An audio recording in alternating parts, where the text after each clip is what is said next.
Vriende, hartlik goeiemôre en baie welkom by ons oggendoordenkings van Uit die Woord Digitaal. Ons is in die Paasfeestyd en in hierdie week voor Paasfees herdenk ons ook die gebeure daar aan die kruis. En ons staan in hierdie reeks stil by die 7 kruiswoorde van Jesus Christus. Dit wat hy aan die kruis uitgespreek het voordat hy gekruisig is en dood is. Nou vriende, wanneer ons ook hierdie woorde lees, dan bring dit ons tot nadenke oor dit wat Jesus werklik bedoel het. En kom ons gaan luister dan vanmôre na die 3de kruiswoord en ons gee aan die Here die eer vir dit wat hy ook daarmee gedoen het. Nou Jesus is aan die kruis en daar rondom die kruis is in die besonder van die vroue wat Jesus altyd gevolg het. Dit was onder andere Jesus se eie moeder, Maria, en die vrou van Klopas en Maria Magdalena, hulle daar gestaan en saam met sekere van Jesus se disippels gekyk na wat gebeur het. En nou gaan ons lees Johannes 19 vers 26 en 27. Toe Jesus sy moeder sien en die disipel vir wie hy baie lief was, wat by haar staan, sê hy vir haar, daar is u seun. Daarna sê hy vir die disipel, daar is jou moeder. Van daardie oomblik af het die disipel haar in sy huis geneem. Dit moes verskriklik vir Maria gewees het, om haar kind, haar seun, Jesus Christus, vasgespijker te sien aan die kruis, en die geweldige lyding waardeur hy moes gaan. Sy is ondersteun deur 'n paar ander vroue daar rondom haar. Maar dit moes Maria se hart gebreek het. En terwyl Jesus daar aan die kruis was, sien hy sy ma. En hy sien haar hartseer en haar pyn. En hy die geweldige groot deernis in sy hart ook vir haar. En toe doen Jesus hierdie volgende ding. Hy kyk na die disipel vir wie hy baie lief was. En wie was dit? Dit was Johannes, die skrywer van hierdie evangelie. En hy sê dan ook vir Johannes, daar is jou moeder, met verwysing na Maria. En dan sê hy ook vir Maria, daar is jou seun. En van daardie oomblik af het Johannes omgesien na Maria.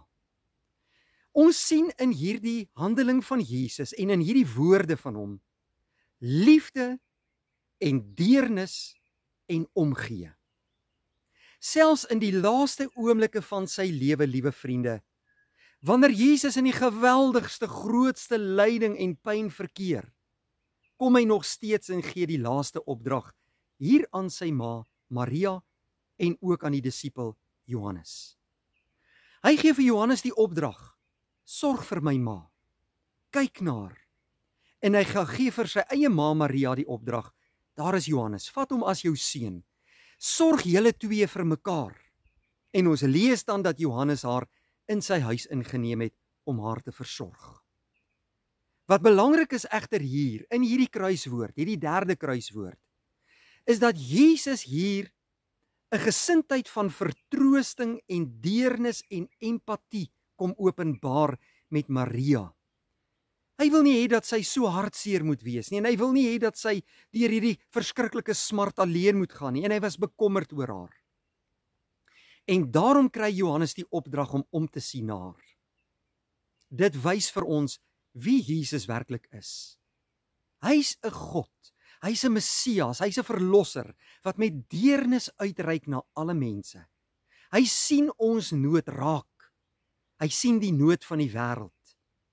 Hy het die grootste nood van die wêreld op sy skouers kom neem, naamlik die sonde. Hy het in ons plek die straf op die sonde kom dra, sodat ek en jy vrygespreek kan wees. Dit is ook empatie. Dit is ook deernis. Dit is ook liefde. Liefde vir sondaar mense. Dit is wie Jesus was.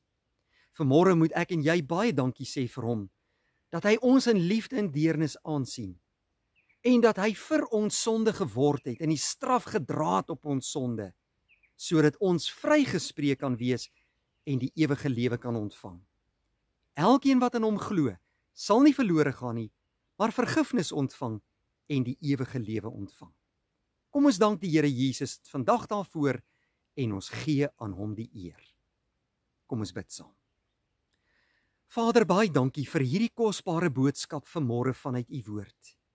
Ons prys u en dankie en aanbid u, omdat Jesus, 'n God van deernis en liefde, na hierdie wêreld toe gekom het. Omdat hy ons raak sien en dat hy in ons plek die straf gedra het, sodat ons vrygespreek kan wees. Laat ons in hierdie Paasfeestyd bewus word van sy liefde en omgee. En help ons, Here, om ons lewe aan u toe te wy en uit dankbaarheid vir u te lewe. In Jesus naam bid ons dit. Amen. Vriende, baie dankie, tot môreoggend.